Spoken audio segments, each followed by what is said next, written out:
Episode 162. It's a slow morning for the mail for once. Go figures. Right after Komori gets her big promotion, suddenly the mail stops coming in.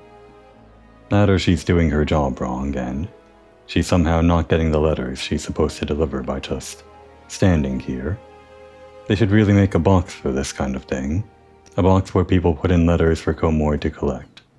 Not that she would know anything about that. Suppose she could go back to the Sounds of the Seventh Dawn and finish up the main story of A Realm Reborn patch quests. But before we do that, there's one more thing, or a couple more things I want to do before Komori's vacation is over. She spent all this time being bossed around, so I think she maybe wants to spend some time bossing some other people around. And by people, I mean minions. I'm going to be doing the Lord of Verminion challenges today, which I never actually did on my main character, but should be fairly interesting to do on my second character. This is, after all, partly why I created this character, to experience things I haven't before. I guess Komori became a letter carrier partly, so that she could boss other people around, like she was being bossed around. Do I want to do this? No. Maybe. Only 2 minutes. I'm addicted. Komori's easily distracted, by which I mean I am.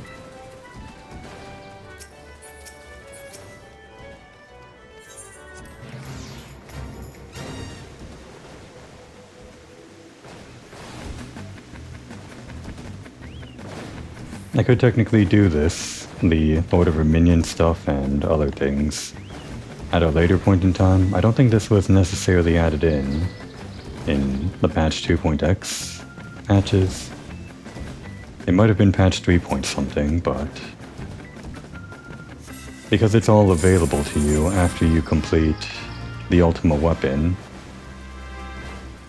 after completing the base 2.0 storyline, I figured I wanted to slot it into all of the extra stuff that I'm doing for Eorzea, or just this local region that defines the beginning of the game before we move on to Heavensward.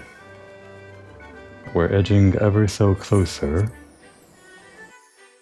to the finale of the A Realm Reborn series, at least my episodes for it. This hallway is something that I've very rarely walked down. Never really done Lord of Verminion on my main character, like I said. So I guess I'll take in the sights or something. I didn't realize there were mini-games up here. Huh. I guess I could try it once. Or a couple times. I probably shouldn't. The whole Lord of Verminion thing will take me probably well over an hour, even if things go well, but it shouldn't take too long. Oh, okay. I actually know what this is supposed to be. Do I get it when it's big, or what? Oh no, I do get it when it's big, I think.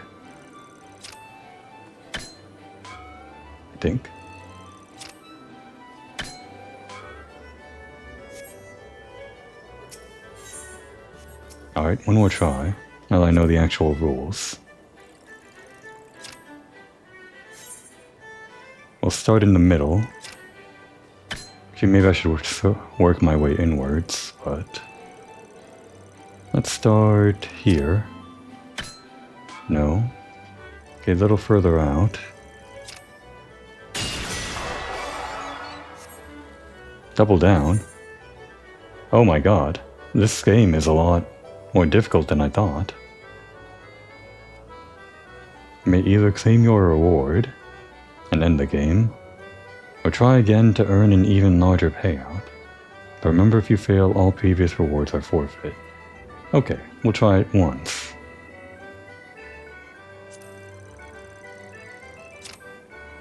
You really gamble with this one, huh?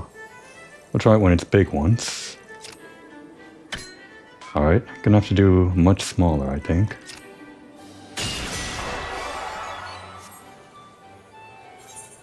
Damn, they really make you go for it, huh? What did it start out as? 60, then 200, and now 600? How much can you get from this? Should I try it one more time? One more time. That's it. That's what we all say, right? It's always just one more time. A little smaller. Very close. A little smaller. Little smaller? No.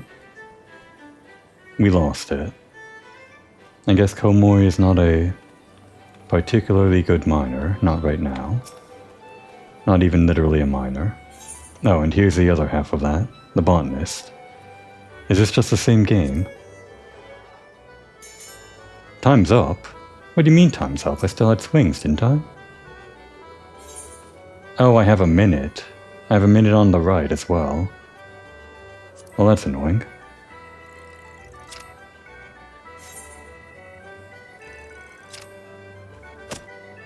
Or does that minute get reset every time?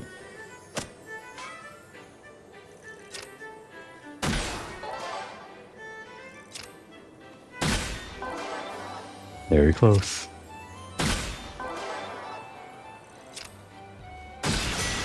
Yeah, you can tell if you're moving in the right direction by how much the health goes down with each subsequent attempt. And actually, based on the minute timer, the cactuar isn't very helpful. Because you still only get so many swings before you run out of time. So I guess you do want to widely space these apart.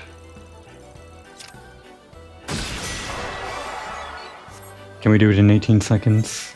We'll try it. A little bit better than we did last time, hopefully. And the timer is also on the left, I didn't notice. Okay. That only took us 8 seconds, but we're not going to try it. We're gonna try it. Komori's addicted. We're here for minions, but we ended up doing manual labor. We got it. It's not like we're going to get it in 1 second, right? We're gonna try it. Oh, we're close. But we're out of time. We only had room for 1 swing. It's not like it matters to me. The amount of MGP that you get from that isn't a huge amount, but it was interesting to try anyway. Anyway, the real reason we're here, Lord of Verminion. Now, because I never did this before, I was considering just doing this manually, but because of the interest of time and my sort of lack of interest in this game in general, it's sort of like a, what's the word? Like a League of Legends thing, whatever you call that type of game. I'm not really sure that I want to learn it myself, so planning to use a guide for these challenges, written by one Kitten Princess. That's literally their Final Fantasy name. First name Kitten, last name Princess. At least generally using their guidelines, and if there's something that I run into that's a problem, I'll probably look it up in more detail. How do I actually start these challenges? Greetings and welcome to the Minion Square. If you have a stalwart stable of mighty minions, then Lord of Verminion is a game for you. Feel free to test your tactical talents at any of the tables available. Every gaming station has a rulebook on hand, so newcomers can study up before they throw down. Should your forces feel feeble, our minion trader stands ready to provide fresh fodder for the field.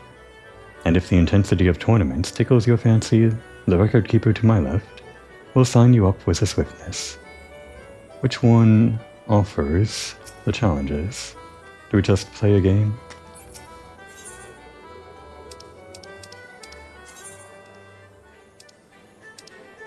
Oh wait, but first, I guess we can set that hotbar. They said we don't need it, but might as well.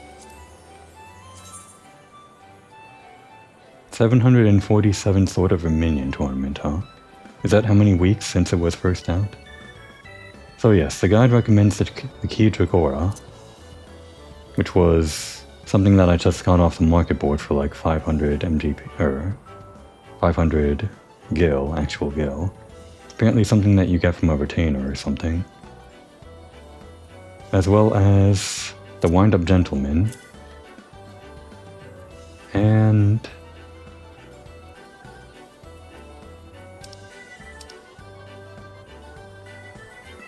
I know it's in here. Don't I already have it? Maybe I never actually got it. Well, a good thing I'm in the area for it. Last thing I need is the Mammoth. Right here.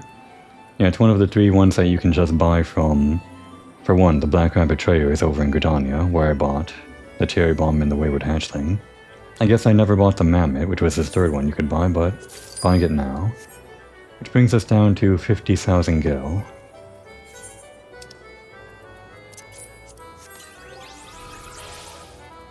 Nope. Gold saucer hotbar. And here is... We'll just have this in as an ace in the hole in case there's something that we need to remove an effect from in one of the challenges.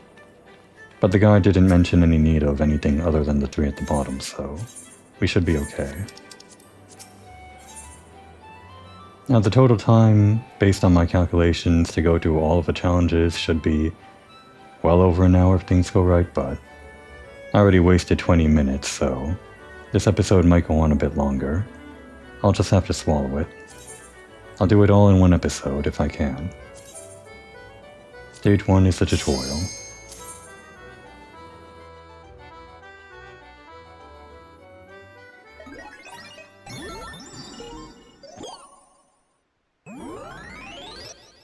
I don't know what that Eorzean said. The something era. Welcome to the tutorial for Lord of Verminion. In this one-on-one battle, each player fields an army of minions in an attempt to shatter their opponent's Arcana Stones. Victory is achieved when all of an opponent's Arcana Stones have been destroyed. I've never heard this music before. Huh. Didn't know they had like a specific track for Verminion.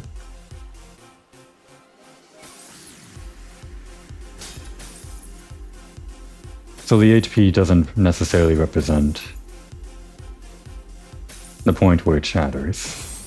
It just shatters when one of the 3 segments at the top right between the lighter white bars is depleted entirely. I see now. B has been shattered. This is an example of how different strategies can aid you to more effectively destroy an Arcana Stone. Shatter all of your opponent's stones and victory is yours. In addition to shields, there are other special structures you'll encounter on the field. For more detailed information, check the relevant active help window, or read the play guide provided at the tables. Just quickly, before time runs out, shields protect stones, search eyes reveal the location of all enemy minions, I guess in the lower right. But you could just look by turning the camera, I guess. Engage summon.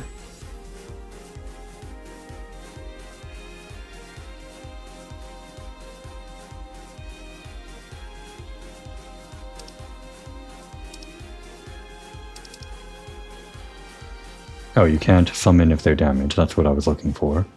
It was right there at the bottom of the paragraph. And minion types, we already know. The tutorial is done. Learn well your minion strengths and weaknesses and conquer all before you.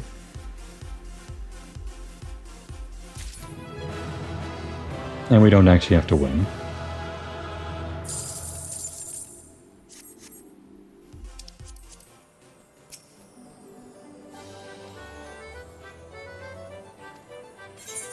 I guess they give you this tutorial right after the tutorial.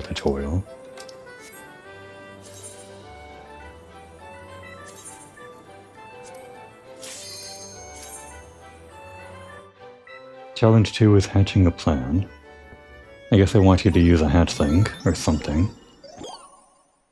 So we're just going to experiment with how fast this goes. Right. We can summon 4 of these and we'll put them in B.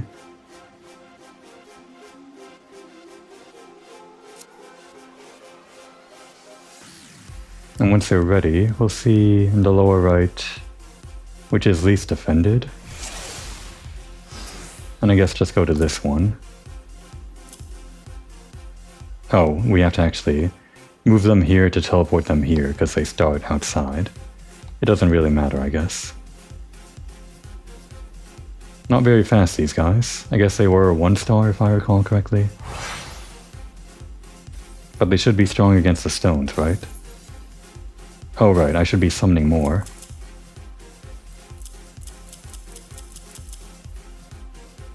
No, wait.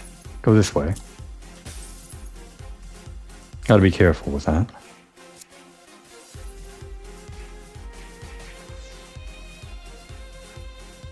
Apparently the guide is to just ignore any health you're losing. Oh, they're not being summoned in A.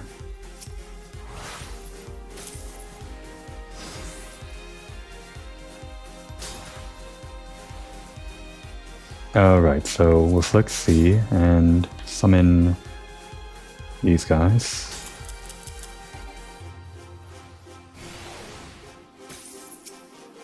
And use this. Should have used the left stick. Or the L1 command. Well, it's going by okay.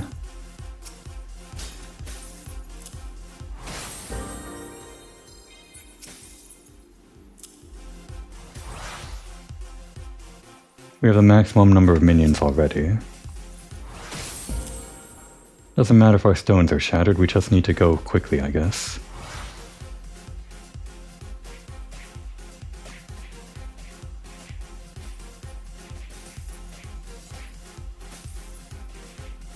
Faster than them.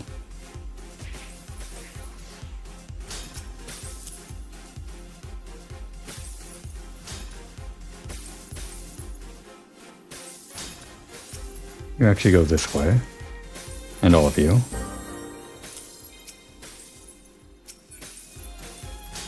Do I have to worry about where they're facing? Do they still hit the stone if they do that? I don't think they do. I have to like weirdly position them by moving them this way or something.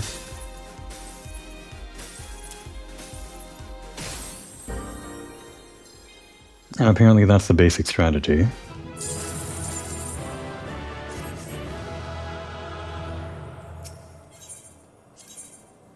The first move.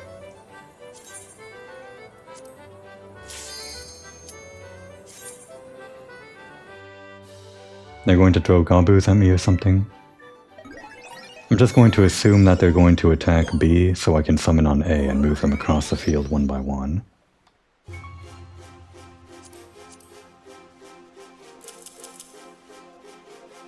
Maybe I should put these at the top because that's, well, it doesn't matter.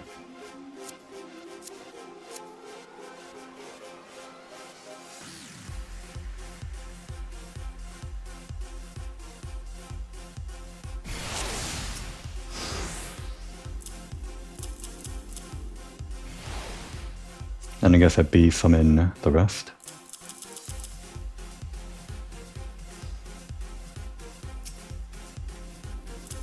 Oh, that's not the least defended one, as the guy tells me to do. Whatever.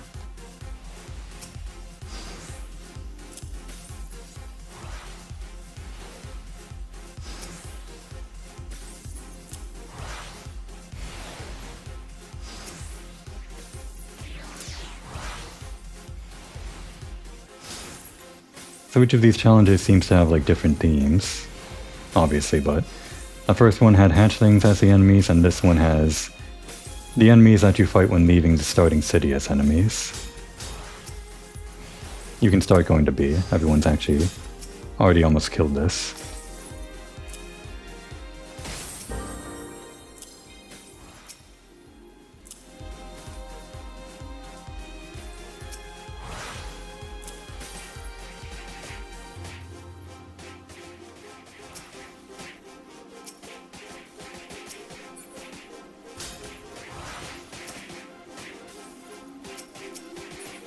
How do I do this again?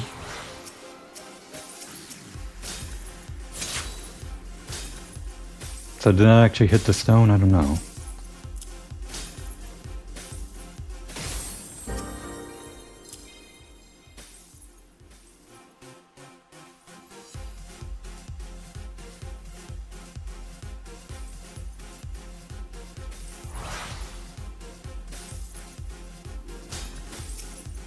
We can try it as soon as we enter. Is there a big chunk that disappears when we do that? I can't tell.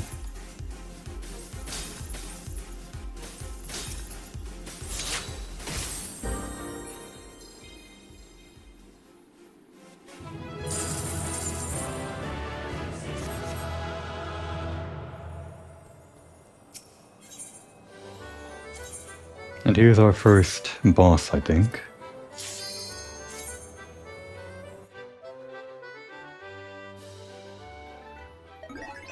The basic thing is that we use Keydrigors for destroy all the stones and then use our Manderville man for bosses. With the Mammoth being reserved for some special case, I don't really know.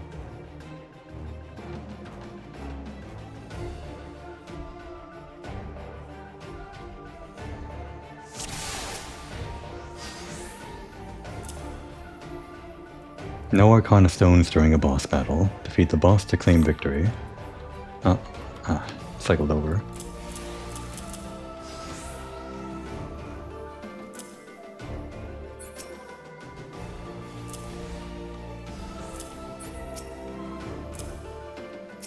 Right, he's gonna attack the stone, obviously. So I think the idea is we want fast-moving Hildebrand because the enemies have some kind of like AoE attack sometimes, or is Hildebrand just like good against bosses or something? I don't know how the AoE works, that was mentioned in the guide. It might just be that there's no telegraphed AoE like in the normal game, you just kind of have to position yourself around him.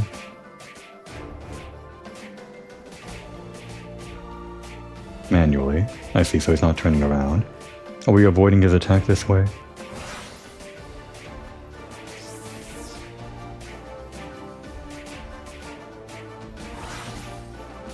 Oh, we're not going to see his next attack if he does it. He's already going to die. And we got a recruit. Inspired by how well we command minions, fittingly.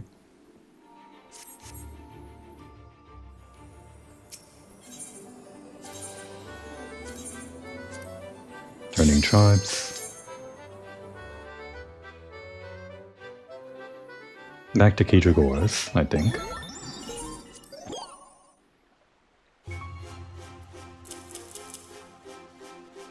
Actually, I should have started today. Can I cancel these? There's probably a way to do it.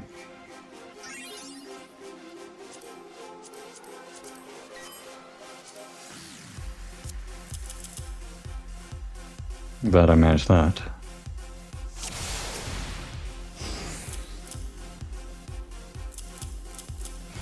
And put the rest at B.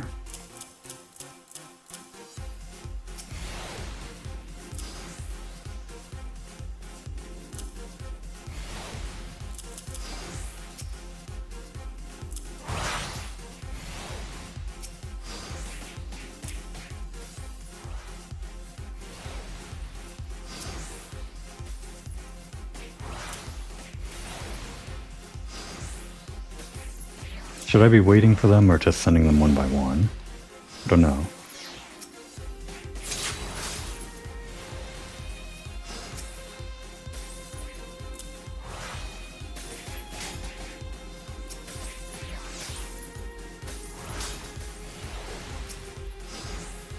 Guess I can start heading here.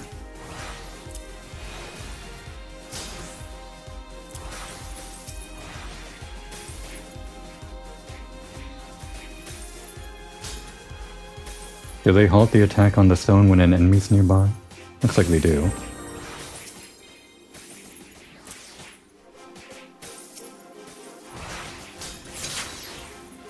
Seems like it auto-targeted that enemy.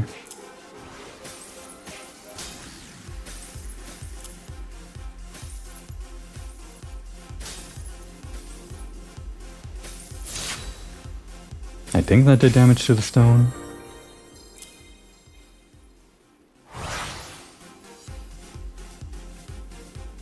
It says all enemies. Is a stone an enemy?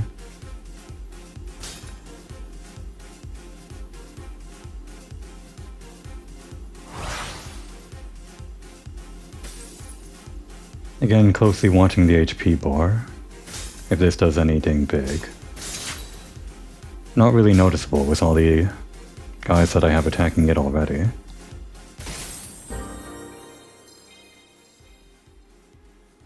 This doesn't make for very interesting video content, but that's not the point, I guess.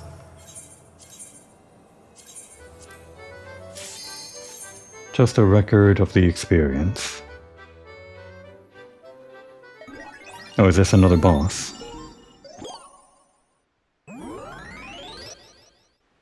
We're at the point that I haven't memorized, like, the beginning stuff from the guide, just that. It's bosses for... or Hildebrand for bosses, and Keedragor for everything else, except for the one case where we do a mammoth or something. And now we're fighting that guy from the Deep Croft, fittingly, as this challenge is named. Let's head over here, Hildebrand. And summon more. Wait right there. And I'm going to look up my little guide here. Kitten Princess's little guide. Move your minions to the boss as they spawn. As soon as the imps spawn,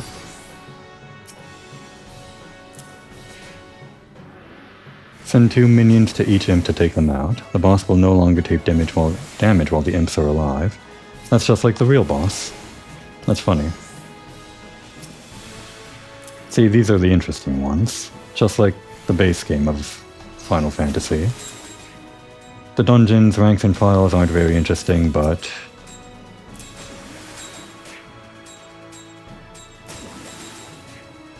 there another minion round? I don't think so.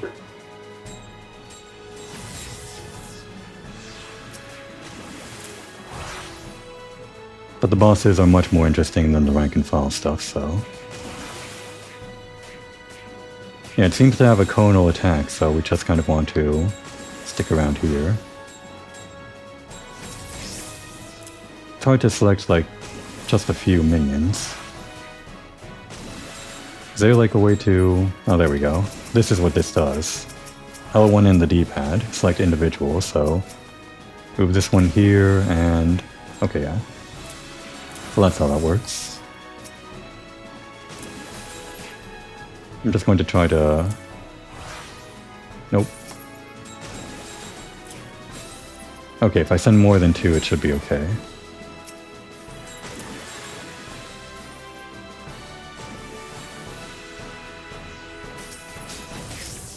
As long as some people go there.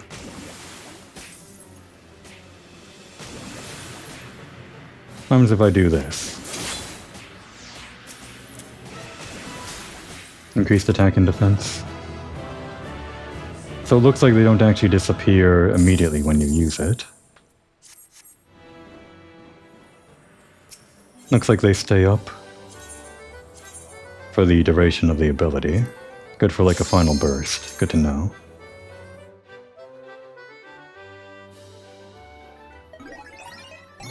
And a couple more Keedragor rounds before another boss. We're about a third of the way through or so.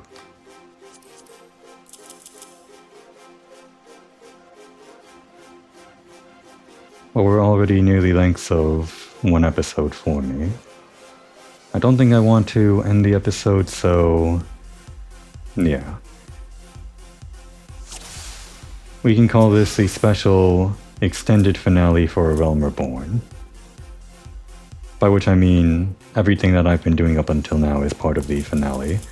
All of the episodes that went on long for the damn Moogle quests are part of this whole bonus session. That's how I'm going to justify me going over time, much to my chagrin. I should have been summoning them at B. I'm not going to fix it now, though. Oops, don't go there. No, no, no. I meant to summon.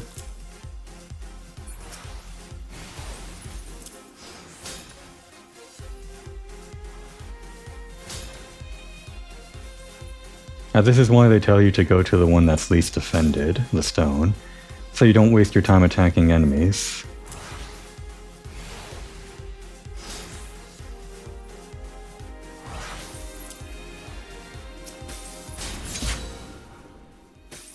My search eye. If I were paying attention to the enemies, that would have mattered to me.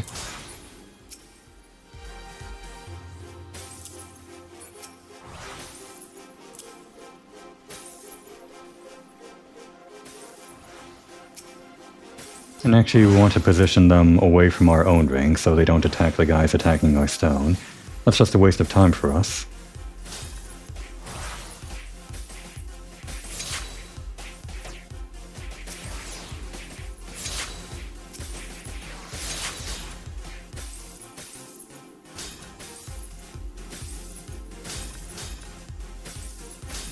You could position them here in another guide that I read, to both be automatically attacking and defending. They defend if they're in the blue circle and attack if they're in the red circle. But we only want to attack.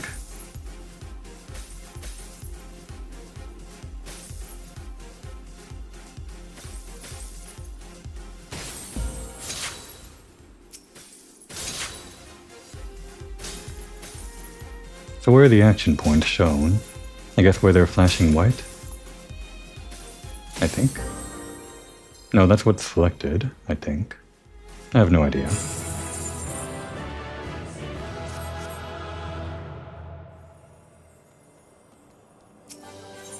This is going to be a long episode, I guess. And we've only dealt with the easy ones that haven't required any restarts. This next boss on stage 9, the one after this, is apparently ranked hard by Kitten Princess. If Kitten Princess thinks it's hard, then who knows how hard it'll be for me.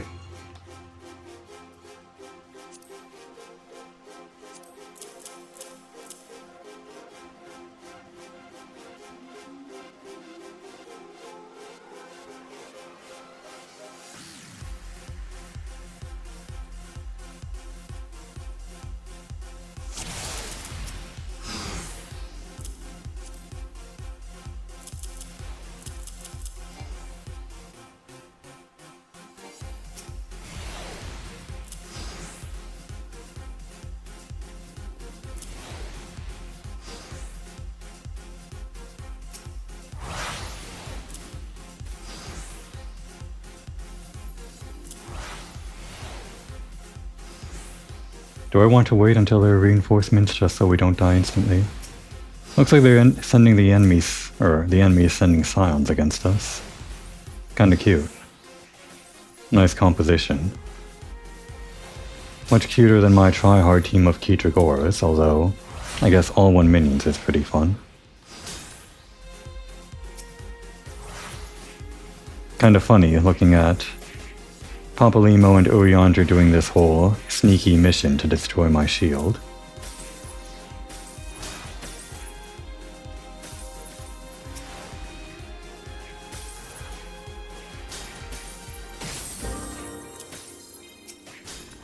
You guys can head this way.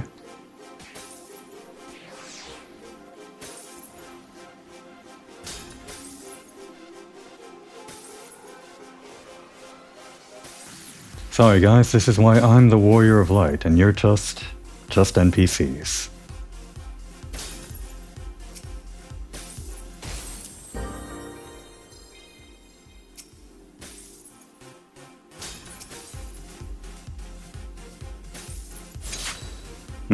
Oh, accidentally zoomed in. I was trying to figure out how to attack. Right, I need to actually manually. It's hard to know which one is which. Like on the right side.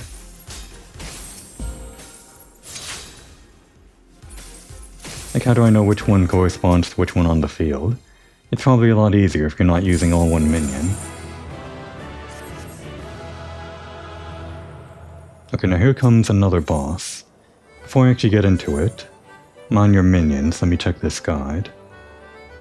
There is a detonator mechanic similar to Copperbell Mine's slime fight. Yeah, I remember. In the actual game, that one's pretty hard to do, or rather it's hard to get people to do. Even if you remember yourself, you might not remember the exact mechanics. Move your starting minions to the detonator in between B and C, then run to the boss. Click on the minion with a flame circling them. Click the red execute action button, flashes yellow, to drop the bomb, then wait 10 seconds to set off the bomb with the blue trigger button. This is complicated, just like the actual dungeon. Repeat once again, running to the detonator and setting off the bomb. While blowing up the boss with the detonator, spawn as many minions as possible at gate B and leave them there. After the second bomb detonation, run all your minions to the boss. You need to split your minions as the remaining boss minions may split up, and try to run away. Are there multiple bosses?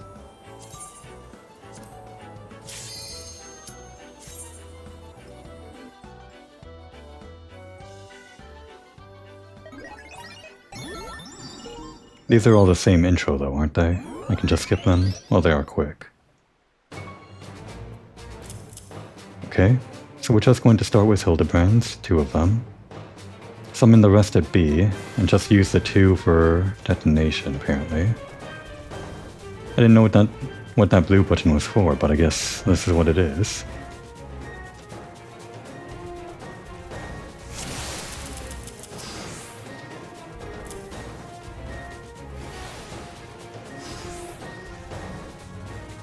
Again, how does this work?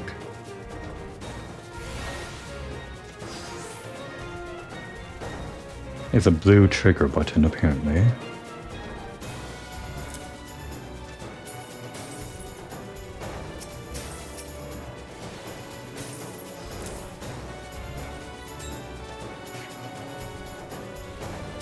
Blue trigger button? How do I... No, go to the boss. I've got it selected. This one guy. It's this thing, right? Trigger trap?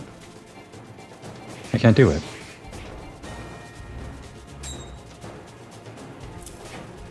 How do I do it? This is the one with the trap. I got him selected. Okay, you have to use the red one. Why did it say blue? Oh, did we get out of that?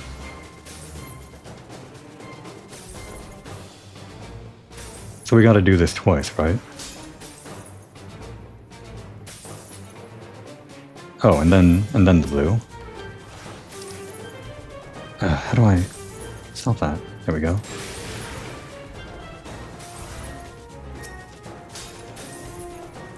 Right, it does split up. Okay.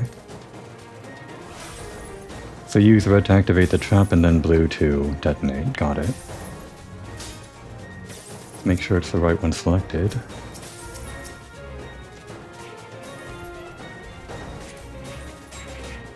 Alright, get out of there, guys. And you get over here. Damn. There we go. And attack, I guess.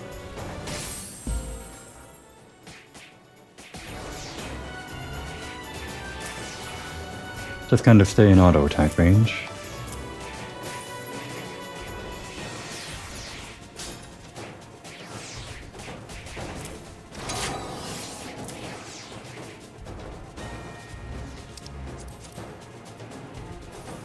Oh, they're moving to C. Okay. Well, we should be okay to activate this, right? 20 seconds. Wipe them out.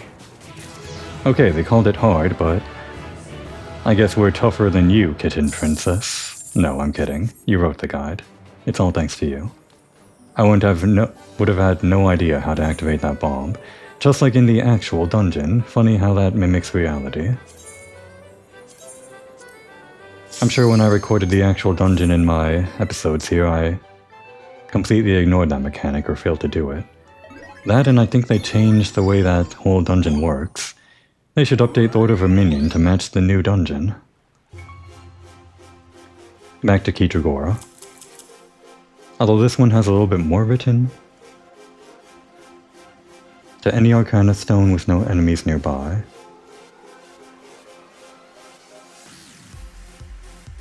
Cannot be won by forming a big group of minions and moving them from one stone to the next. If you say so. No one at C, so we'll go there, I think. Or no. At A. Ah, we gotta summon. We'll summon them all at B if we have to decide where we want to go.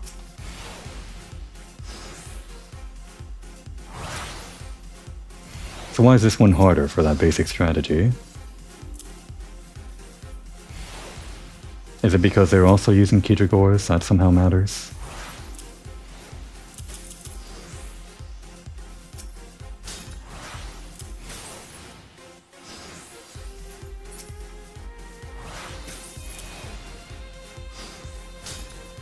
The way the enemy works, it seems like they're not as quick to summon as me, even though they're using the same types of enemies, or types of minions. A balancing feature, to be sure.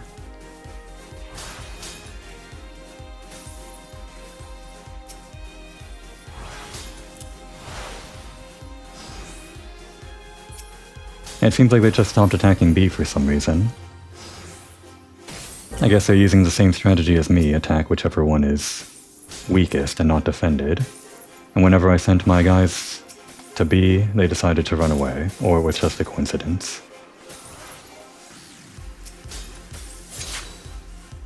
Again, I think I actually have to select...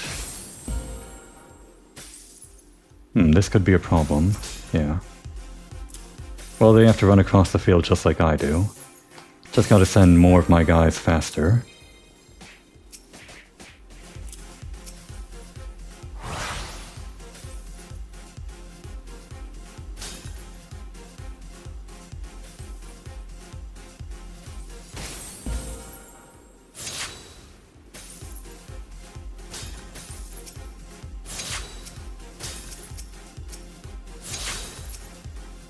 Don't know if that actually did damage, but we win.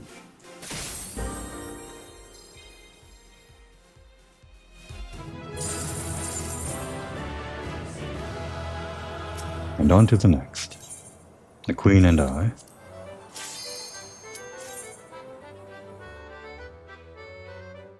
Nothing written about this one. Apparently it's super easy.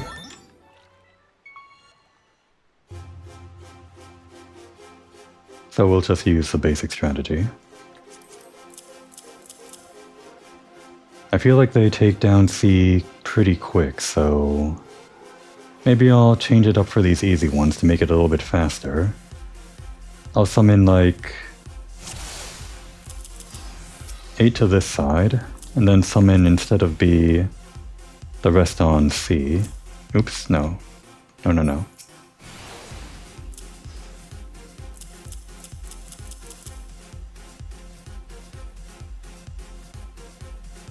Waiting for that last one. Micromanaging is something that I don't really like, so selecting all those individual units is something that I don't really want to do.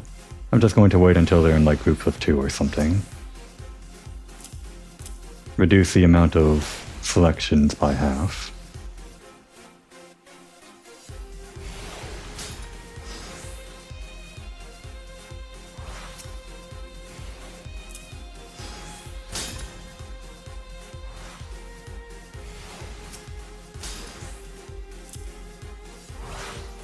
And then when they're both done on both of their sides, they can converge on B. The quickest way that I know of.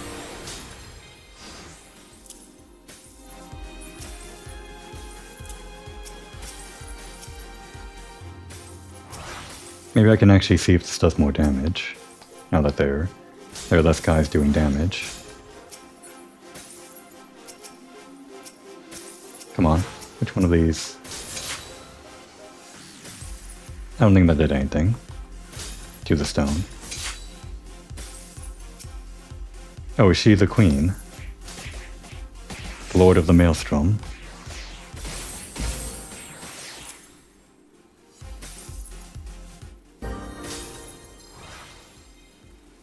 Seems like they had the opposite strategy as me, attack the center then spread out. Which I guess is technically just as fast if you consider the distance you have to move, but I guess ours are better at killing stones.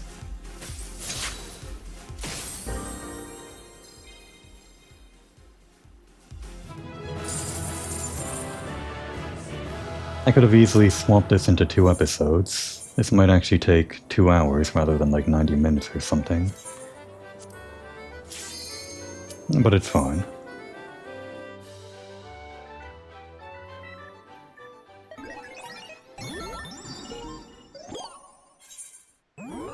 This is another boss. I should have read how this works. Well, I'll try to do it in the 20 seconds we have. If your minions to the boss as they spawn, moves forward slowly until it destroys your gate, then sprints to a stone. Just follow the boss around and stand behind them as much as possible, as they have a pushback. Move your own minions every few seconds to stay on top of the boss. Oh, it's this guy. I love this guy. How do you actually get this guy?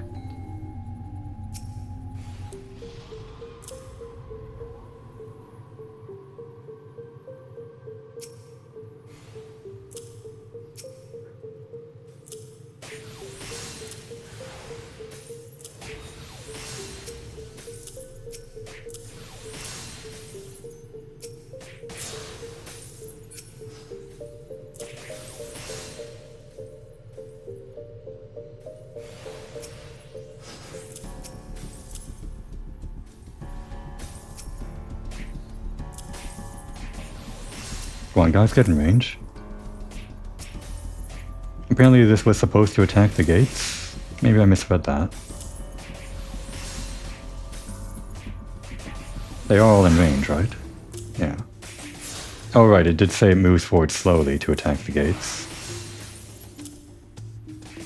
And right, you have to position your guys every few seconds because it keeps on moving forward little by little. This guy's chunky. His health is going down pretty slow, even though I think Hildebrand is good against... Well, he's just got high attack. There's no specific strengths against bosses. They're not like a structure or anything. And now he's rushing towards the stone. Gotcha. Run, gentlemen, run. See, these little unique behaviors for the bosses are why it's more fun. Unlike the standard stuff. You can't really pay attention to the movement of individual units in the standard play. At least I don't think so.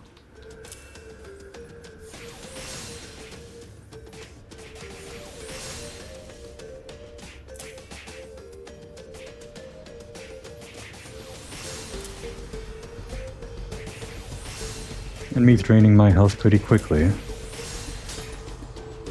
I'm in a DPS race at this point.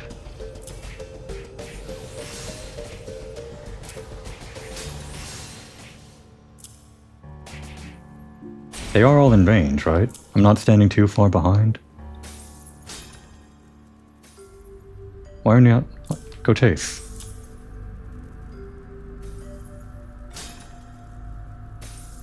Maybe I should have teleported and then, well, whatever. As long as we kill the guy before they kill our stone. It's attacking something that isn't a stone, but... I see, it's going for our gate. Go ahead and activate your boost. We're in the final sweep, I guess. Right, and there's that knockback that I was warned about. That one was actually pretty close. If they get harder than that, and that one was ranked as in medium, well, we'll see.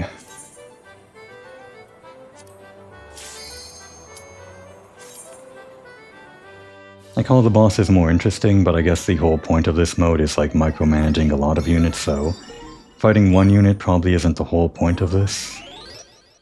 But for someone like me that can't micromanage these types of games, I don't know, I guess the bosses are more interesting.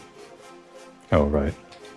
Don't know how to do this without that thing.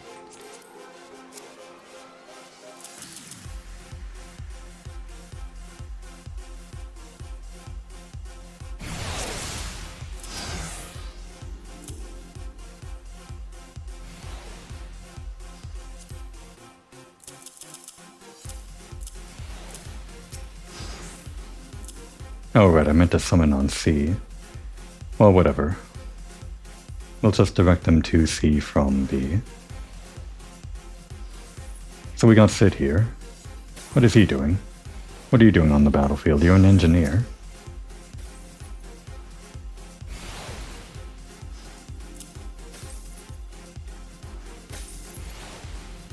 Well, maybe he's good at destroying stones? I don't know.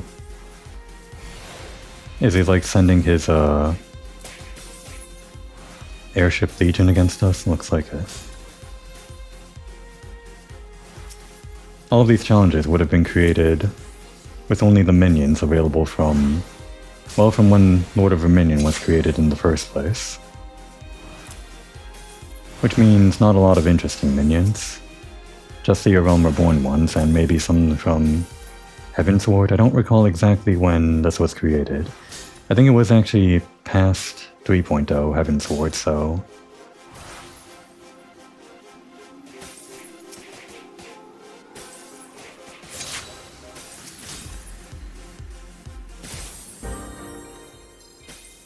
I actually lost one, or two.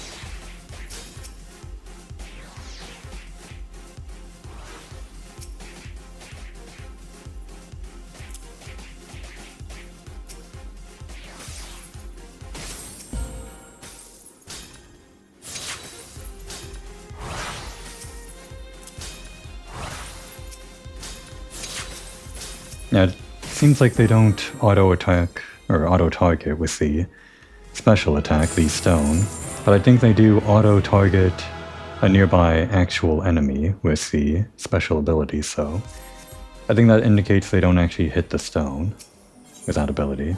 I can probably just stop using it. Is this Nutkin? It's gotta be Nutkin, right?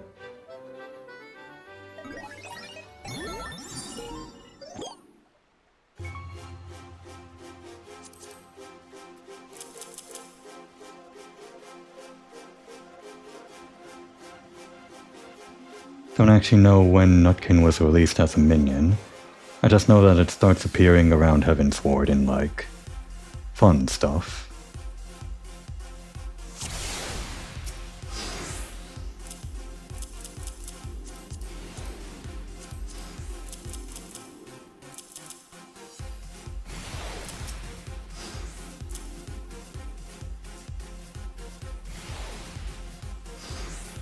Yep, there they are, the Nutkins.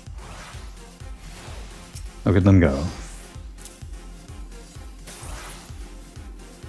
Terrifying.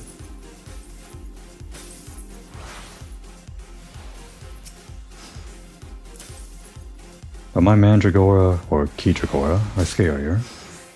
Actually, why isn't this minion just called Mandragora? It just looks like the basic Mandragora.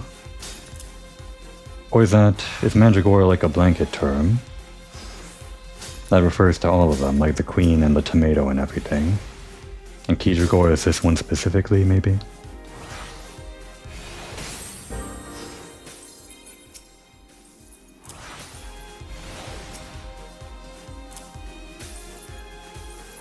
Oh, and they've got more nuts. I guess those are Morble seedlings, I think.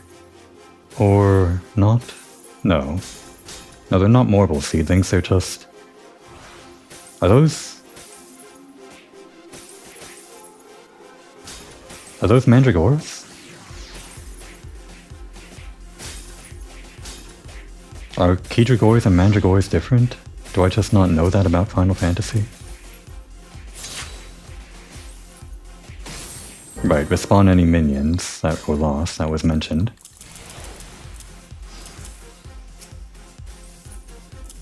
I did ignore that.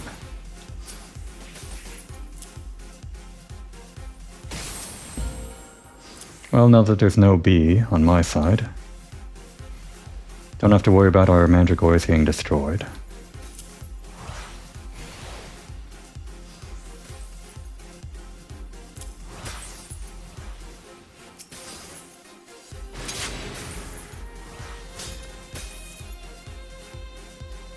Skull Eater. That's a pretty terrifying ability name for a little squirrel. I hope squirrels don't actually do that in real life.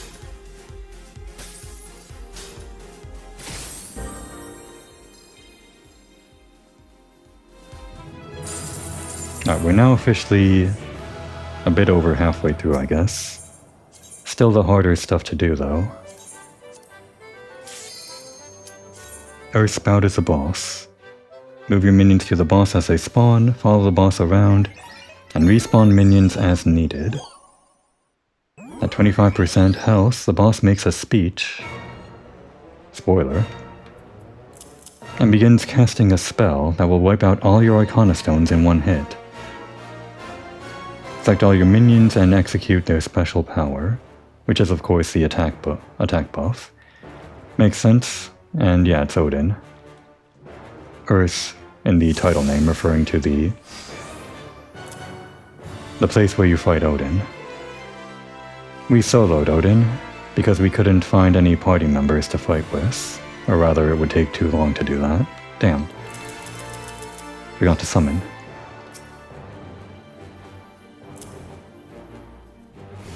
Alright, you're moving, I guess. Don't go out of range.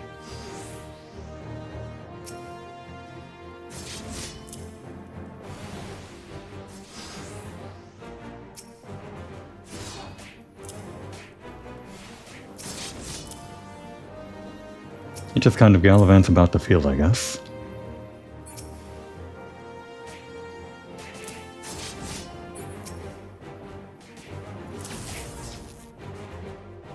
Health bar is moving slowly down, but that should change when we get all minions up. And we're going to have to replace them one by one.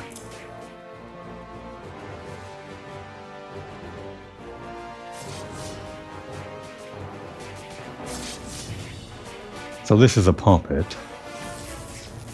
Are all the bosses we fight going to be like mainly beasts or monsters or whatever type? Oh, I can queue them up. Even if they're not. They're still queued on B for some reason.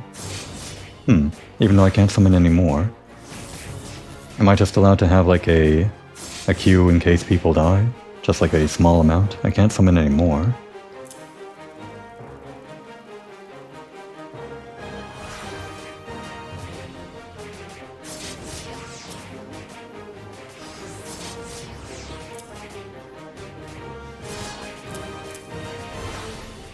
Now there's some kind of limit there.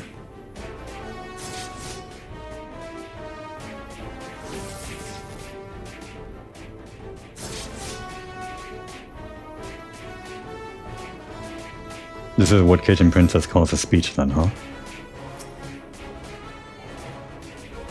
Oh, don't we have the ability? Oh, I have to select the right one. There we go. Well, hopefully that didn't cost me. Okay.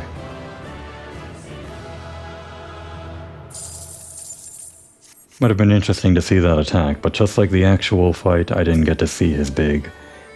What is it called? Not Omni Slash. Is it called Omni Slash?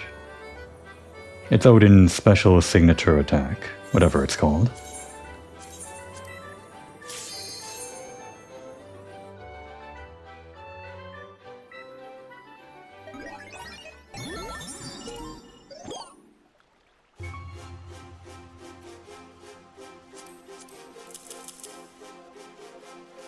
What is that called? Omni Slash is it's a cloud thing, isn't it? So Odin was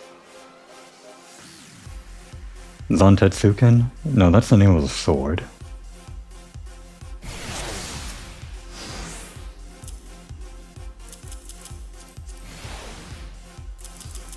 I guess I can look it up while I'm waiting.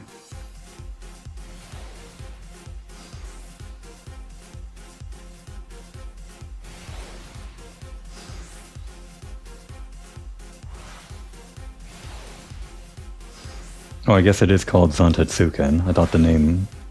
Then what's the name of the sword, then? I learned one thing and unlearned something else.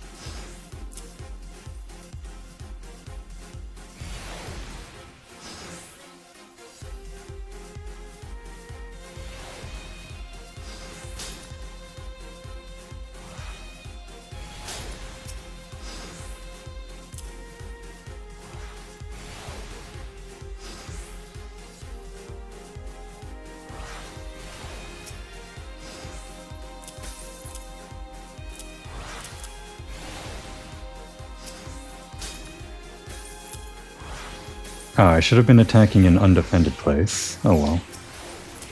It doesn't matter, right?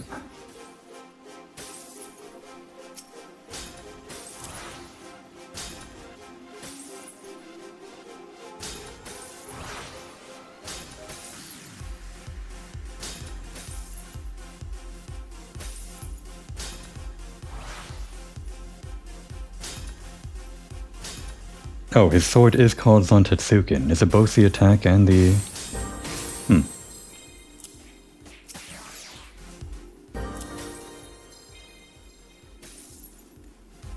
This has literally become so clockwork, I can just look things up at my leisure.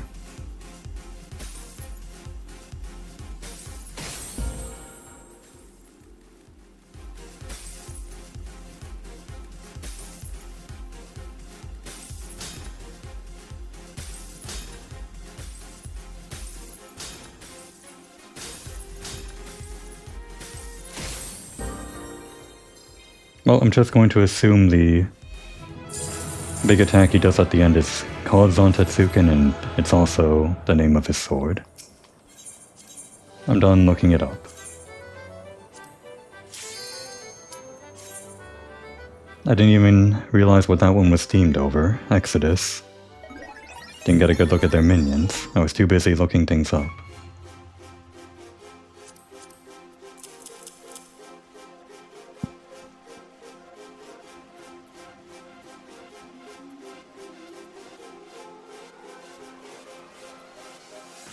Yeah, I see the Kijigora has high attack specifically on, and has strength against the stones, and other structures, but compared to like the book, oh, should summon more.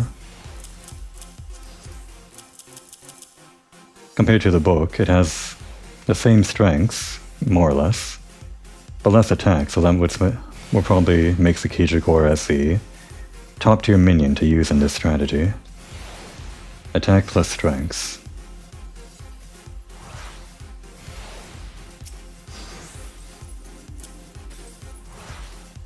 No one defending over here as well.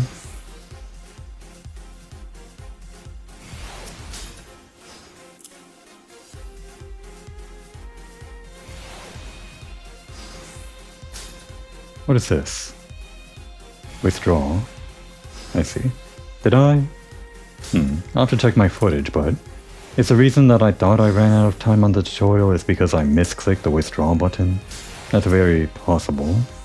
Fiddling with the controls, I don't know.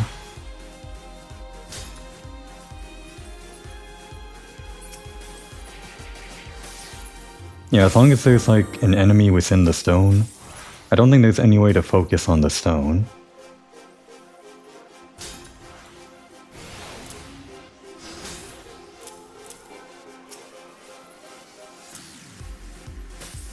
Guess that's like the intentional design of like defending.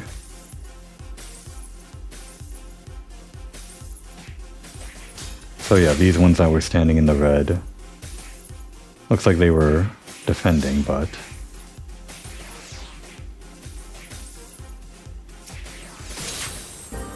could have done that earlier.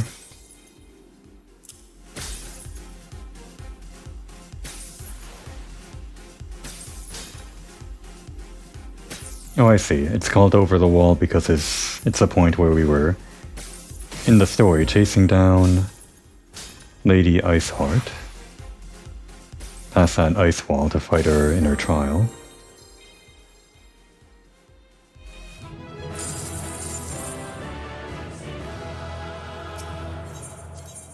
The hunt. By the hunt, does that mean like the hunt as in the one that you get like Centurio seals or whatever they're called for? Which means we'll be fighting like an enemy from the hunt. One of those tough guys. It's not a boss one.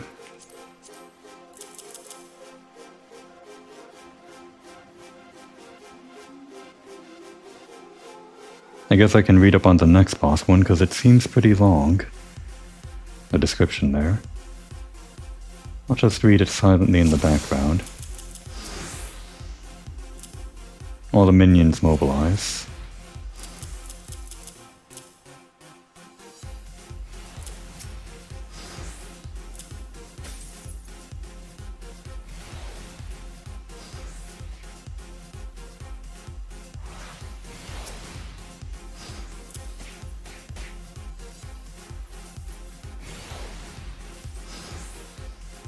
Looks relatively undefended.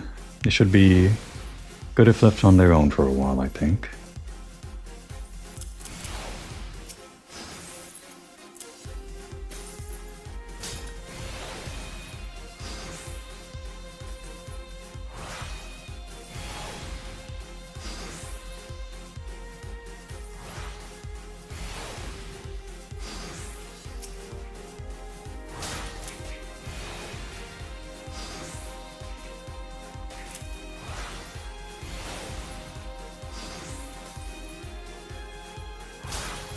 Are they okay over there? Yeah, they're fine.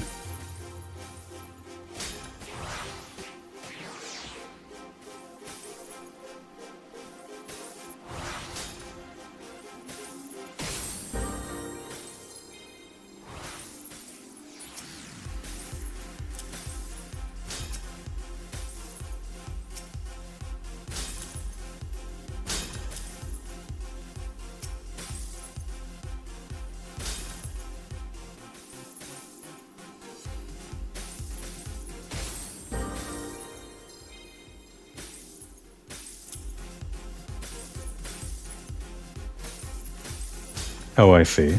Yeah, it just mimics the same fight that we did in the actual game, as all of the fights have been doing. At least mimicking some of their mechanics.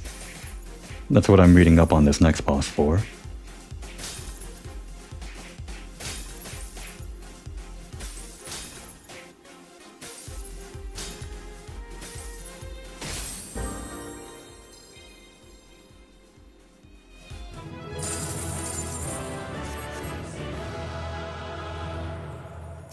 Well, this should be a canon matchup for the next one, even using the recommended minions.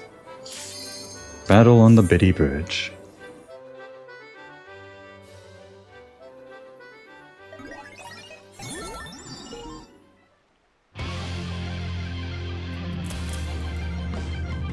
I'm just going to assume that I cut out any failed attempts against this Gilgamesh boss that has been taking quite a few attempts. The main thing is that he moves around a bit too much for me to reliably hit, DPS down.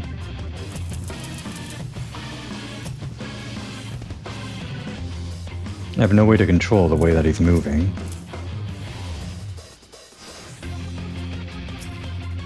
Not that I know of.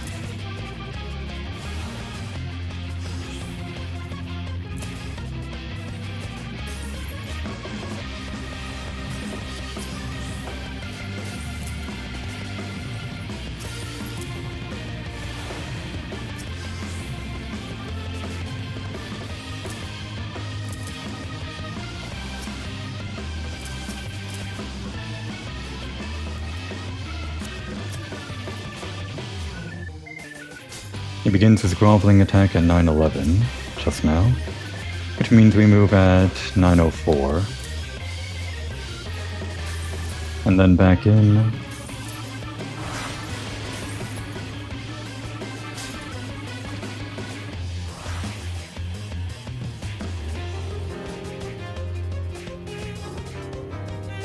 And when he runs away, we move all of our guys over here. Just kind of hoping that the chickens run away when they see this mass mob. I think that's how they work.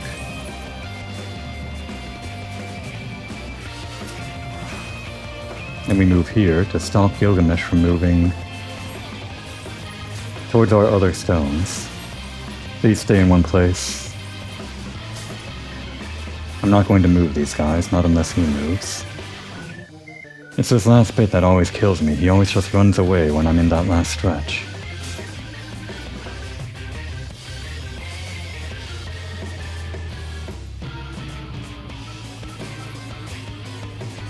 And when he's really low on HP, and our Arcana stones are almost low, or almost dead, activate this ability for increased DPS at the cost of Hildebrand's dying at the end of the ability. He should be able to make it though, because thankfully he's not moving. Nope, he's moving. This bastard. Okay, we got him.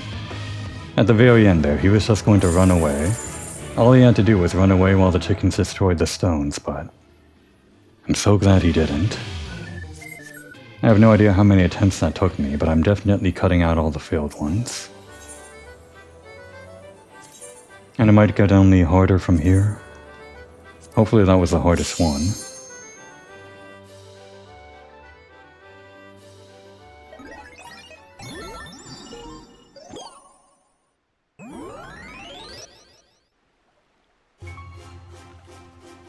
Again, having to cut here after some failed attempts. Hopefully I understand this well enough now to actually make this work this time.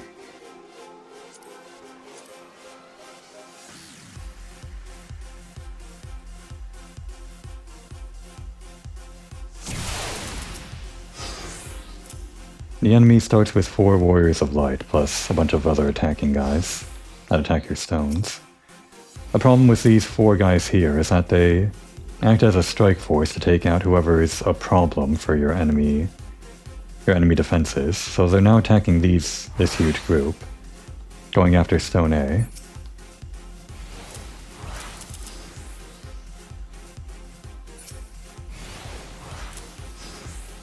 The problem here is that you have to equally divide your forces in a way, such that the ones that are not dealing with the Warriors of Light can actually take down the stones. But as the Warriors of Light move between stones, depending on the distribution of your own guys, it becomes harder and harder to manage. Especially at the very end when they're just Warriors of Light on the last stone and you can't actually hit the stone while the Warriors of Light are on it.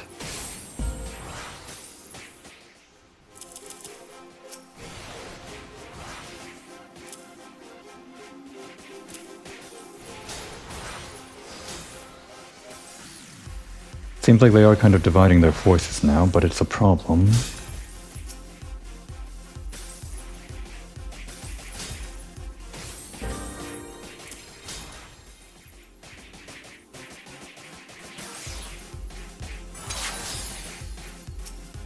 Problem that our mammoths cannot actually defeat the Warriors of Light in this last phase, even if they're overwhelming them with such huge numbers. At least I don't think they can. We can at least hope so.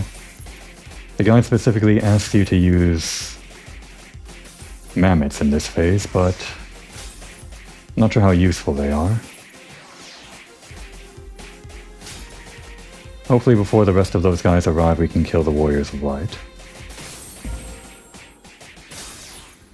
Alright, now we're attacking the stone. And these guys won't actually defend the redstone, so good. I guess the mammoths can overpower the Warriors of Light in sufficient numbers. All of my failed attempts previously have been because, well, they kill our mammoths too quickly, or rather, the mammoths don't kill the Warriors of Light quick enough. That one was almost as tough as well, not almost as tough as Gilgamesh, but it took a few tries. Not exactly sure what I did differently that time, other than direct them more spread out than usual. This one apparently should be relatively easy.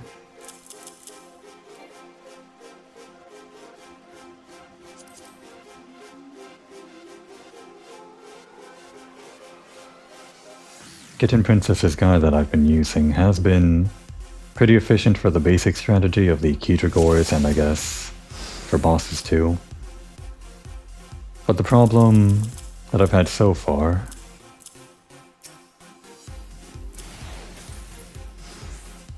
has been when things get tough, it doesn't really have much details for how to control the enemy movements.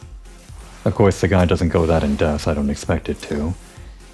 It's just something that I guess I have to figure out, like how the Warriors of Light move and how Gilgamesh traipses about the place.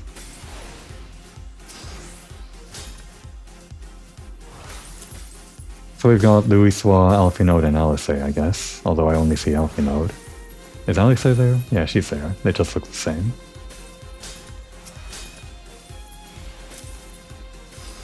Not exactly sure what the enemy strategy here is, but I think we can just assume we can overwhelm them with the basic strategy. That's what the guide says.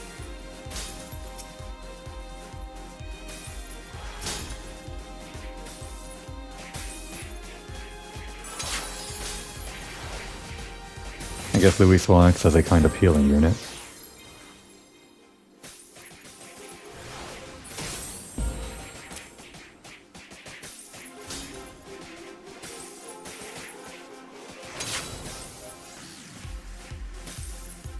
Seems like they don't have much offensive power though, so... or defensive power.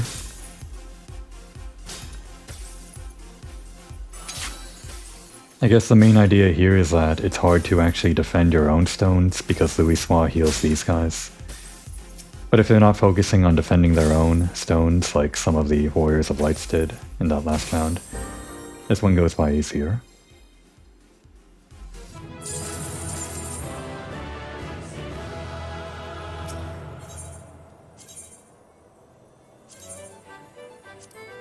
And this will be the last non-boss one. The third one before the... well, the third last challenge. Again, it's apparently the basic strategy.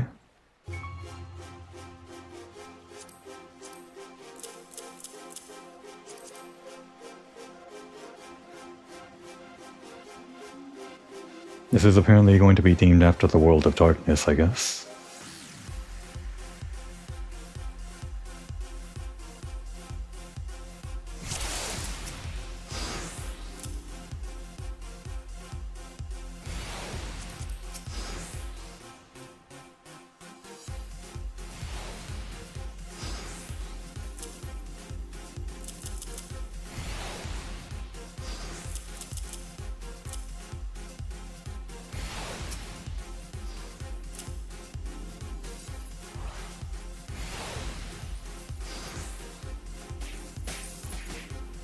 It looks like we got some enemies that I don't exactly recognize. We got the Puff of Darkness, but I guess these are from the World of Darkness? Is that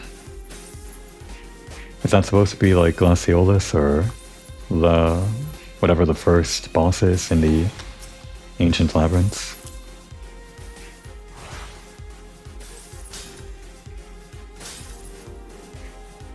Archaon, I guess was his name. I thought it began with an L. I guess I'm confusing it with Labria Glaciolus or something.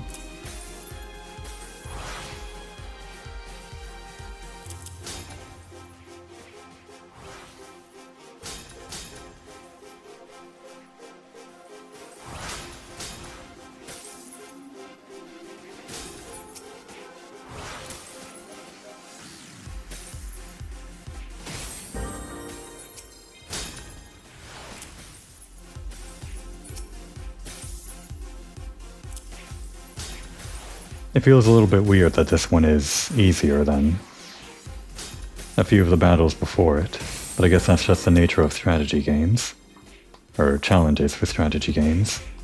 If you try to create some kind of funny combination or funny strategy for the enemy to use, they're not always going to be better than whatever strategy you use. You just might run into one or two counters to your own strategy along the way. Which is, I guess, what the Warriors of Light were, or Gilgamesh, who wasn't really a counter to the strategy, but more like an annoyance.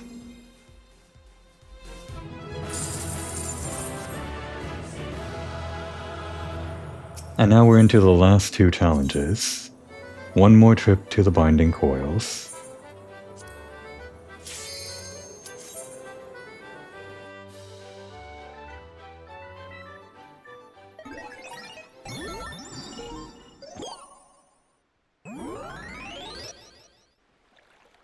Apparently this one should be easier than Gilgamesh was, even though it's Twintania, that dragon that gave us a lot more trouble than Gilgamesh.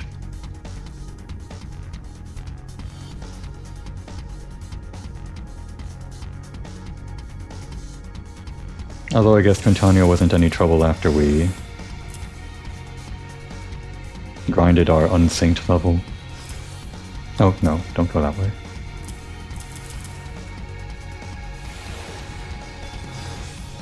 I don't think we care about any of these ads or whatever. Seems like they're those stationary ADSs, those orbs that are fought in the binding coil. Oh, go this way, please. What we do need to worry about, apparently, is the boss's ability to kill at its last few percentage of health, or something like that. I see. These things move around like the guys in the maze. They're just kind of patrolling the area, it seems, I think. And they're kind of invincible and do free damage, I think.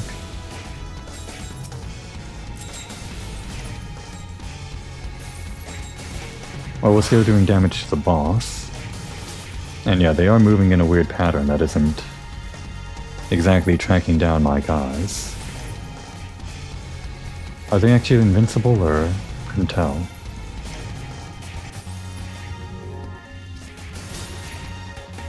Well, we're winning the DPS race, so maybe we don't have to worry. When they destroy our Arcana Stone, we maybe have to worry about them standing in this circle, so maybe we want to move out of it if they move over here. Kind of like the patterns these move in. It's almost like they're field traps or something.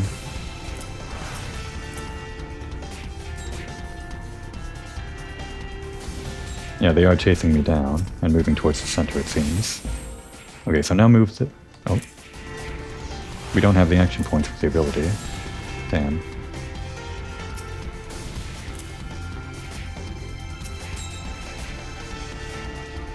Yeah, this is a problem. They're now... Okay, no, they're moving towards C, so we don't have to worry about defending. Not really.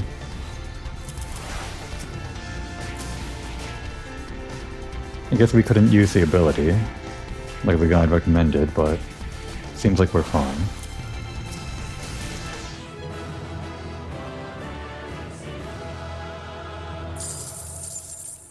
On the right side, there are 4 minions that are glowing. I thought that would indicate we'd had enough for activating the ability.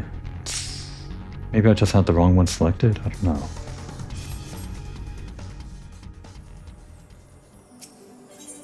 And now the last boss, which is apparently a medium, according to the guide, but so were the Warrior of Lights, which were pretty tough, so this could be something. It probably won't be as tough as Gilgamesh, though.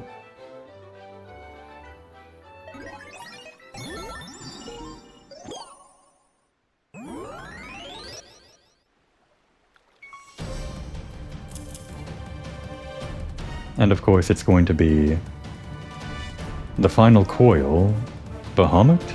Okay, I thought it was going to be Bahamut. It's... What the hell is this minion? I love it. Why can't we get this from this challenge? I know what we get from this challenge, and it's not this. Nope.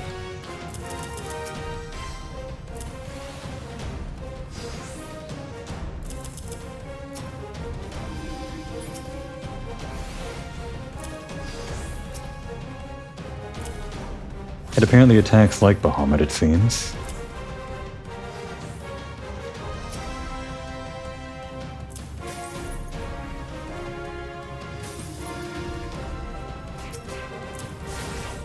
Get out of that. This is actually behaving more like an actual boss from the game. Oh, it's like a mini Bahamut, I see. And that's Dalamud around it. Huh, how cute. Don't think I've ever seen that on my main character. Oh no. Right, gotta actually pay attention to the AoEs.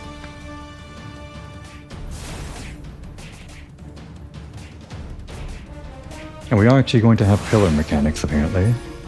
Oh.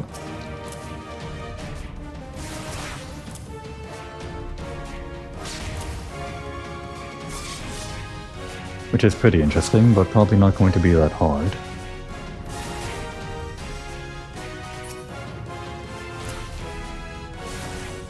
One gentleman, make your way.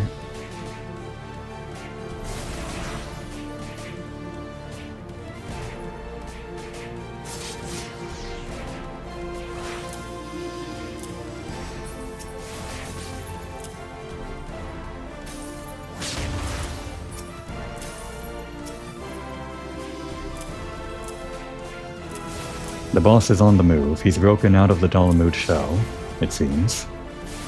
Didn't realize he could have a phase change like that.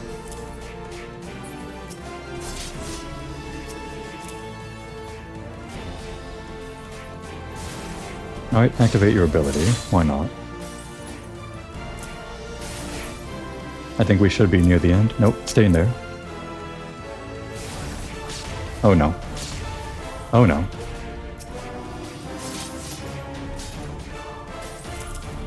Alright, maybe I activated that ability a little too soon. That's gonna make some of my guys disappear, just like that. Well, it should be fine. I was going for a big finale or something, but I ended up just prolonging it. Again, not as tough as Gilgamesh. What is the actual strategy for Gilgamesh if this is supposed to be easier? Probably something to do with killing the chickens more efficiently. Like more defense than offense. I guess Kitten Princess is more of the offensive type rather than defensive. But that's it. That was the last challenge. The final coil. And we don't get that guy, but we do get...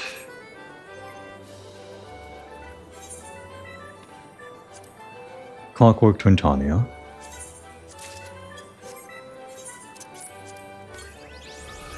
All that trouble just for this. Well, I guess all the trouble was just to experience the content that I never actually interacted with. And I don't think I'm going to interact with it anymore. Where are you? Add it to the favorites, why not? Despite being thousands of years old, this elegant crafted machina still runs as if it were activated yesterday. Oh, it's Allegan. I mean, I thought it would just be recreated by somebody that was inspired by the tale in the coil, but no, I guess Alice and Alphinaud resolved to keep that entire tale a secret, so the only people that could have built this were the Allegans. But then why is it here in the gold saucer? Tombstone analysis reveals that the automaton was created to celebrate the Empire's subjugation of Mercidian territories across the Rotano Sea. Do a barrel roll, says a slippy scalekin. Why is there a Star Fox reference in this game? Well, we have it now. And what type are you? Obedient. I prefer the ones that kind of walk around, but I guess it might be actually good for Lord of Verminion. Maybe not. I want this one. I just got a new minion and I'm already looking at other people's minions. That's neither here nor there. Well, that's it on Lord of Verminion forever for me. We should be finishing up A Realm Reborn in 2 episodes. 1 episode for one more thing in the Gold Saucer. The other thing that I haven't done in the Gold Saucer. And then the last one, the finale, to the patch quests that I've been putting off for far too long. But Komori's vacation lasts for 1 more episode. Now would be a good time to take a break.